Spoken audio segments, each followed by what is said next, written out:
property expertise all in one room, all in one day, just for you. Fortunately, we don't just have one person with 100 years, which is 100 years old, although some did suggest that John might be able to fulfil that role. But we have no less than 5 super-duper experts, and they're going to cover property investment, development, and crucially, finance. What I particularly like and why I was really keen to come here today is that, for me, when you come to a lot of events like this, what they don't talk about is property as a business. And it's all that you can just buy it, sit in an armchair, and you'll just make loads of money.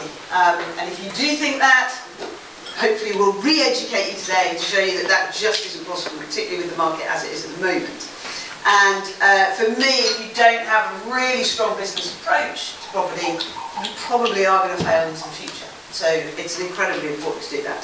So what I'm going to do is just introduce our panel today. So on my far left we have Tony Gimple, who's a man, I say, of many words, which for those who know him will understand the hidden joke in that.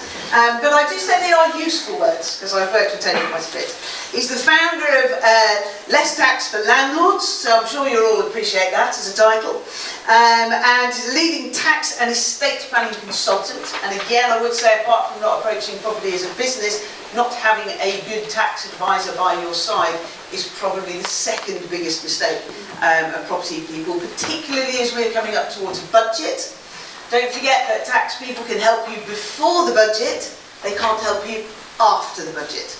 Okay, so you really need to make sure you have somebody on your side that can, as Tony does, help landlords build, run and grow professional property businesses. To my right we have the lovely John Howard. I was quite jealous actually. I normally am, I've probably bought and sold more than most people in the room, but he has this amazing record. He's purchased and sold over 3,500 homes, apartments, developments in the UK. He's got experience of developing hotels, large-scale projects to residential houses, and for me one of the most impressive things is I went to Ipswich and did a presentation some years ago. Has anybody else been to Ipswich? How very disappointing that is. What's so funny about that is people going, oh yeah, I've been to Ipswich. But does anybody remember the Ipswich wine rack, as it was called, which is an eyesore of a building? The reason it was called a wine rack was it was an unfinished development which basically looked like it needed large bottles of wine in it because they'd just got the concrete and the iron girders. But John managed to very successfully get that finished. I mean, you imagine the impact of something like that on the community. Fantastic work. To my left we have Nicholas, I'm going to have to say this right, Woolworths, Wallflower, I understand. He responds to absolutely any one of those. Woolworths, absolutely. We can come up with a few names later on, that's fine. Or Wally.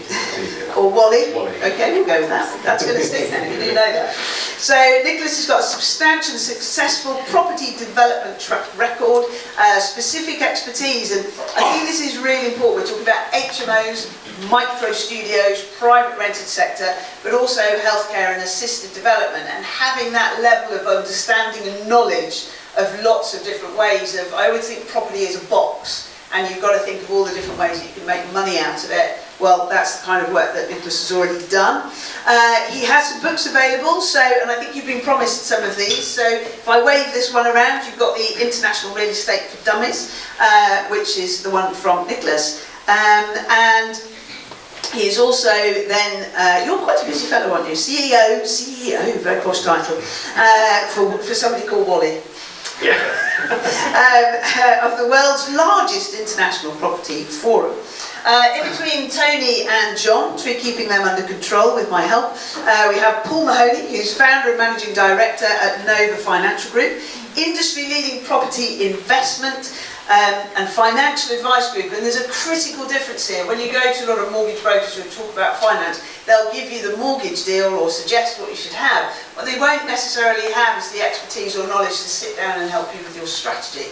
That to me is one of the biggest missing elements of property services, and I think Paul's done an amazing job helping buy-to-let property investors, and I was thrilled when we sort of got together, because I can basically, when people come and say, can I have some advice, I'll go, not from me, but actually Paul's the guy to go to.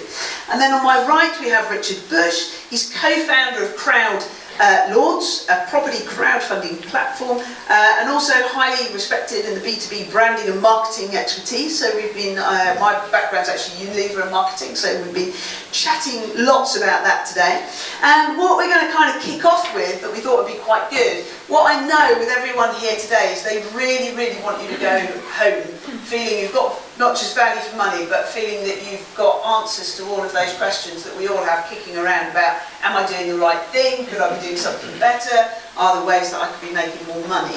So they very much wanted to start that off by saying, well, you know, this is your chance, all of those questions you've got, let's get them out there, because on a conference like today, as much as it is about listening to these guys, we might get bored of their voices at some stage. And I'd quite like to hear what you have to say. So we're going to start off with our panel discussion. And I thought I'd ask the first question, because I'm in charge, so that's nice, isn't it? And so the first question I have for each of our panellists, and we'll start with Richard. Richard, what's your favourite investment for 2020 and why? Good question. Thank you. It's my job. Yeah. I'm bound to say my favourite investment is investing through crowdfunding, but I'm not allowed to say that. So as a type, I would say my favourite investment for this year would be a development that you're looking to retain to let. So a build to let type development, because you get the value of the development itself, but you also get the ongoing income of the rental. And at the moment, within the UK, the demand for rental properties is only going up, and the supply is going down. So personally, that would be my choice. Well, it's a very good question. That's a good start. I will, because you're very nice. So, for me this year, I'm very keen to buy portfolios. So what I want to do is buy, I love trading, although I'm a developer and an investor like the rest of you here today, a lot of you already. I'm always looking to push on, and I like buying portfolios. So a number of housing associations are looking to dispose of their old stock, because they're obsessed with buying brand new for obvious reasons, because obviously it's a lot easier for them maintenance-wise and so on. The government are throwing money at them to get the housing stock up and better housing stock and so on. So they're getting rid of a lot of their old stock, and hopefully they're passing some of it over to me. I've already bought some off housing associations, I hope to buy a lot more. Now when you buy off a housing association, they have to sell it to you vacant.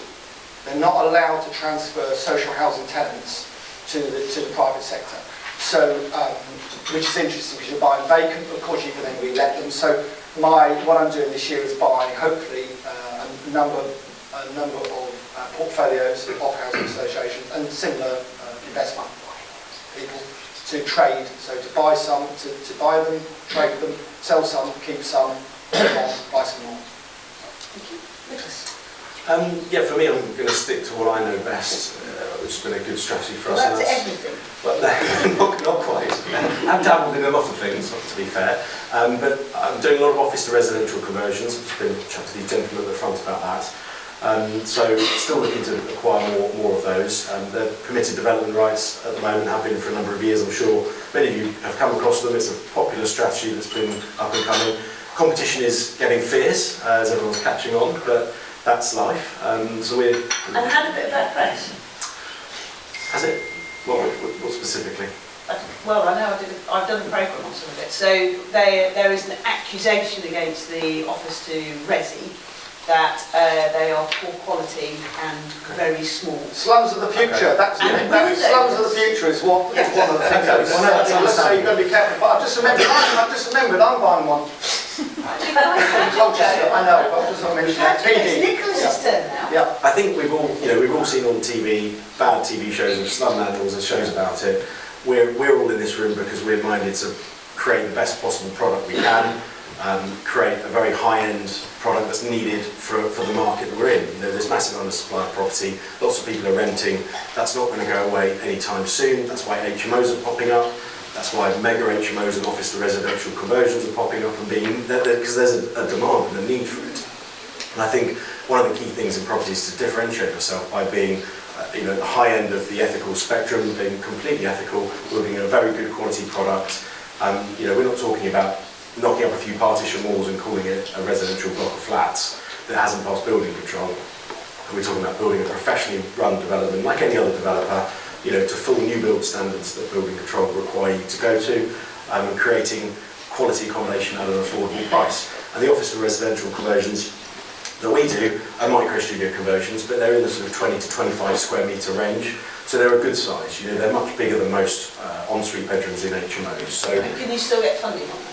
you can, yeah, on the whole building. You can't currently Get it on the individual get it flat. particularly easily, I will say, and I have heard in the coming recent weeks that Santander apparently are opening up their lending and taking away the minimum space size requirement, which was around about 30 square metres to mortgage a flat.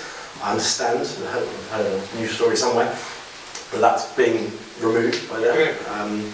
So did you dream it? I might have dreamt it. It would have probably doubled the value of my portfolio overnight, to be fair, so I'd quite like that to happen. But as I say, we fund the whole building as a whole asset, and if we want to sell a building, we'll sell the whole building as an investment to a high net worth individual or a fund or something like that. So. Paul, I've worked with you so closely over the last few months, I kind of almost feel like I could answer it for you. I'll let you have a go. Well, that's sort of slightly different tack to what everyone else has said. That we're speaking from a property development perspective. We're generally more passive in our approach. So it obviously depends on the individual, their time available, their experience, their resources, all that sort of thing as to what works best for them. But in general, where I'm personally investing, where most of our clients are investing, are on the fringes of the major northern cities. So the likes of Birmingham, Manchester, a little bit of Liverpool, but very central in Liverpool, whereas of course Birmingham and Manchester are bigger cities, so you can go a little bit further afield, get a bit more value, while still being very close to major facilities and amenities. That's where we see the real value at the moment in the UK, because we've already seen those city centres increase in value substantially. We've had some clients and ourselves as well invest there 4 or 5 years ago and experience 70–80% growth in values over that time frame right in the centre of those cities. It's hard to see that continue. I don't think it will continue. But there are places that are half a mile from there where you can still get properties at 20–30% even more cheaper for a very similar property. So that's really where we see value over the coming years, is as those cities grow, that sort of ripple effect that those areas will experience. And Liverpool dropped its licensing renewal, I believe. Liverpool dropped its licensing. We had a chat about this yesterday. We did a panel yesterday. We were talking about whether licensing was a good thing or not. What was the conclusion? Marie might pipe up here at some point. A whole report. The conclusion was that if it increases quality, then it's a good thing. But licensing necessarily isn't the thing that does that. And for example, dropping the licensing in Liverpool, I believe a big part of why they did that was because there was no team to actually enforce anything. It was literally just 400 people to cancel every year for nothing. So that doesn't add any benefit at all, aside from costing the landlord and lining the pockets of councillors. Whereas, of course, if there was someone there to say, to actually enforce standards, maybe that would be a good thing. I think Newham's about the only place that worked. Nottingham, the stats are horrendous. They've had, I think, 17,500 people apply for their licence. Anybody any idea of how many have been issued? 0. No, they've done tremendously well compared to 0. 472 in 18 months. 18 months. It's an absolute kind of disaster, really. I agree with Paul on that. It just hasn't. For me, I wrote a report on it, and I didn't mind whether about licensing, whether it was a good idea or not. Once I'd done all the research, I hated it with vengeance, and I was battling to try and get rid of it as fast as I can. Tony, what's your thoughts? Thoughts for 2020 and beyond. Very good year for the market, very good decade for the market. Semi-social housing, particularly in the northeast, where properties are still undervalued. Don't be too concerned about capital growth. You can't always spend it. Anything that gives you a good, sustainable rental yield, week in, week out, giving people a good quality home, that's going to work for me. Okay, fantastic. So you can see that's quite a range, isn't it, really, of people's thoughts in terms of how to make money from property this year.